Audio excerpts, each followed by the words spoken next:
మన ప్రయత్నంలో ఓడిపోతున్నా పర్వాలేదు, ఒక్కసారి ఓడిపోతే పర్వాలేదు, 2 సార్లు ఓడిపోయినా పర్వాలేదు, 100 సార్లు ఓడిపోయినా పర్వాలేదు, still you can make a attempt. So మరి సామెతలు 6:6, చీమల యుద్ధకు వెళ్ళము. చీమ ఒక షుగర్ గ్రెయిన్ ఉందనుకోండి, చక్కెర రేణు ఉంది, ఆ చక్కెర రేణువును పట్టుకుంటుంది. ఒకసారి మిస్ అయిపోద్ది, మిస్ అయిపోయింది, నీకెందుకు, అది నేను తినే భాగ్యం దానికి లేదనుకో అనుకొని పోదు. ఏమనుకుంటుంది, ట్రై చేస్తుందే లేదా? సాలెగూడు చూసింటాం, ట్రై చేస్తుందే లేదా? ఒక చిన్న ఎన్నిక లేని జంతురాజ్యములోని చిన్న నిర్లక్ష్య పెట్టబడిన జంతువులే అన్నిసార్లు ప్రయత్నం చేస్తే మరి నువ్వు ఎందుకు ప్రయత్నం చేయకూడదు?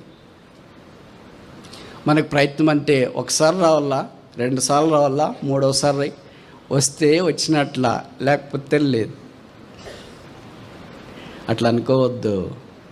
దేవుడు నేను ఒక ఉద్దేశంతో ఏర్పాటు చేసినాడు. నీ కొరకే దేవుడు ఎన్నో సిద్ధపరుస్తాడు.